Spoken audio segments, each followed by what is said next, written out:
Hello everyone and welcome to another exciting episode of Women Now. Now today I'm really excited, and why is that, Uma? Because we are introducing our hero of the month. Her name is Barnali Ghosh, and she has done some very remarkable work in terms of sustainable living and creating awareness about climate change. Now here is one very interesting fact. Do you know that one flight you take from here to India is almost equal to the amount of emission you will emit driving a car in one whole year? Well, that accounts to what, 3/4 of the amount of emissions that you emit? Yes. That is crazy, but I can't wait to meet her, so let's meet Barnali Ghosh. So Barnali, welcome to Women Now. How are you doing today? I'm doing great. Thank you for having me. Okay, before we get into an intense discussion about sustainable living, tell us, how did you get here today? Did you drive? Well, no, actually, I took public transportation. So I took BART, and I guess it's VTA, to come from Berkeley to San Jose. Okay. Well, that's good to know. Now tell us, how did you get into this whole sustainable living, and what really changed your life to do this? Well, for me, I feel like I've always been inclined to lead a simpler life. You know, I like walking. I eat mostly vegetarian food, live in a pretty small apartment because I hate cleaning. Okay. So the smaller, the better. Okay. But what really got me working actively on sustainability issues and on climate change issues is when a few years ago, my partner and I, we did our carbon footprint, and it turned out that for that year, we were at the 90th percentile of Americans in terms of how much we emitted. Mm-hmm. And we were shocked. So we did a little more digging, and as it turned out, the majority of our emissions was coming from flying. So when you say you did a little more digging, did you actually calculate your carbon footprint? That's right. So when we did our carbon footprint, we broke it down into sectors. So we look at food, at housing, at travel, and it turned out our travel sector was really high. So Barnali, you took a 1 year of no flying commitment, and your mission was to go all over the earth without flying. So tell us about that. What was the experience? You must have met really exciting people, and what towards the end, did you make a documentary? Is it something that our viewers can watch, or some data that you collected that you want to share with us?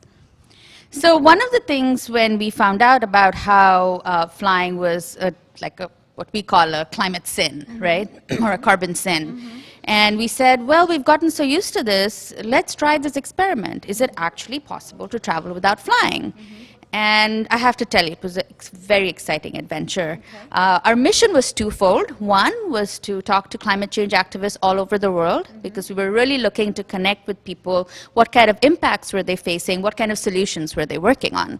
Now, did you do it as a group, or did you just do it as a family?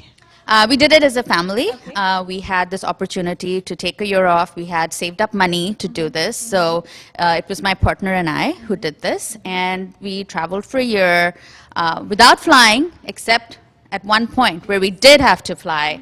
And it was an experiment, you know. So there are two things we found out. One is that only 5% of the world actually flies, has ever set foot on a plane.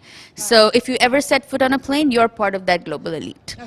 And the other part is most of the time it's actually really easy, because 95% of the planet travels without flying. So there's buses and trains and ships. If you grew up in India, you're familiar with their amazing train system. Well, I think there are a couple of things that really come into the picture when why we're not attempting to do it. Maybe it's the time. We have busy lives. We have kids. And it's just the ease. You know, it's easier to just get into a flight. Yeah, we are living at such a fast pace. Everything is changing globally at such a fast pace. And to keep up with the economy, mm-hmm. you have to fly. There are options that a lot of companies have started doing virtual meetings. Mm-hmm. There are options there. There are companies who are cutting down on flying, mm-hmm. but we cannot take it out completely. So Barnali, what do you suggest if people cannot take flight out of their life completely?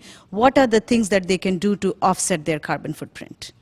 So I would suggest the first thing would be reduction. But I always like to talk about this in a positive way, because it should not be seen as you giving up something. Mm-hmm. You know, we gain something from this.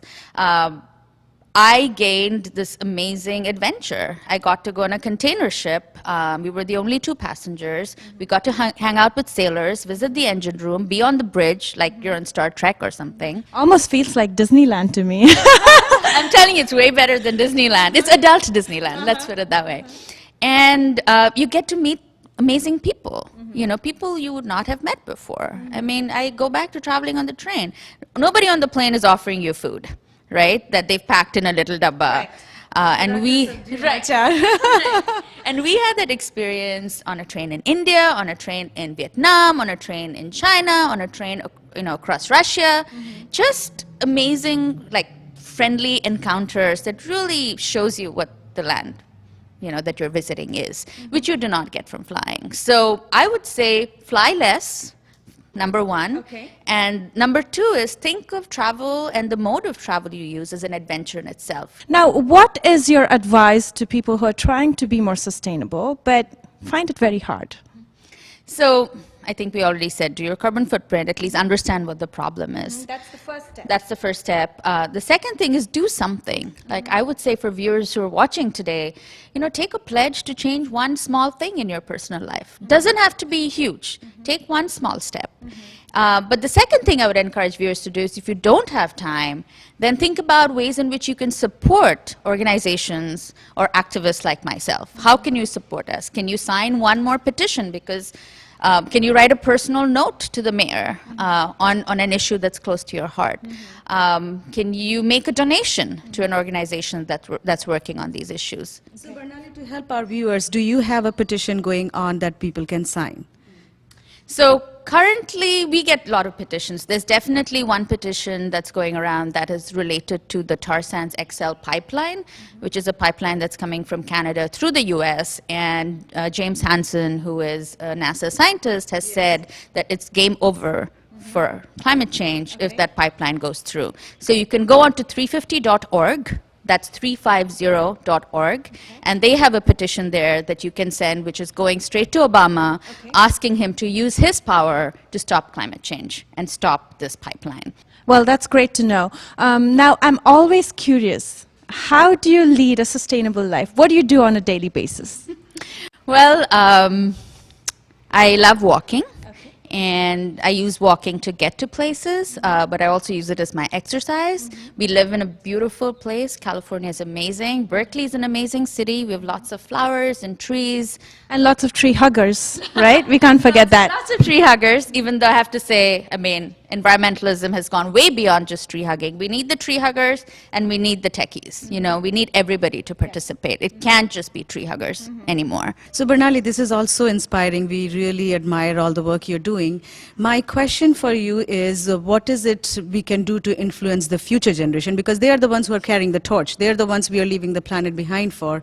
Do you go give some talks to the school, or is it's some way our kids can participate, that the school organization can get in touch with you? Yeah, I totally agree with you that it's our responsibility and it is for the future generation. And we shouldn't just leave it all to the kids, though. I have to say that. I mean, the older generation has a huge... Well, we have a big influence on them, right? Absolutely, absolutely. So a couple of things that I'm doing is I actually do talk about climate change in schools, in classes. I work with high school students, talking about climate change and how they can participate. I share stories about youth activists from all over the world that we collected on our Year of No Flying, especially Vietnam. Amazing, amazing stories of how, you know, if you're concerned about food, if you like biking, if you like photography, you can use all those skills to work on climate change issues. The second thing I'm doing, which is sort of just starting, is a project that will probably be called, and nobody's heard this before, so you guys are the first one hearing this, it's going to be called Brown and Green, and it's going to connect South Asians to work on climate change, including youth. And I think it's really important for us as the South Asian community to step up and say, this is part of our culture. This is what my mom used to do. You know, why are we not doing it here? I think in America we have the perfect opportunity of, you know, tech and freedom, but also looking back at how we used to live our lives back home. So Brown and Green, and you can find out more by emailing. We don't have everything set up yet, but we will launch it soon. You can email connect@brownandgreen.org. And we will have resources. We will be changing the face of what environmentalism looks like in this country, because we have some awesome South Asians working on this, and we want everybody to know. So Barnali, we would like to present you with the Hero of the Month certificate. We hope we appreciate all the work you're doing for the climate change. Anything you want to say? How does that make you feel? Well, thank you so much. I feel honored and humbled, and I would actually like to accept this award on behalf of all my friends who are, out there right now working on this. So thank you. Congratulations, and keep doing the great work, and we will keep following you. Thank you. Thank you.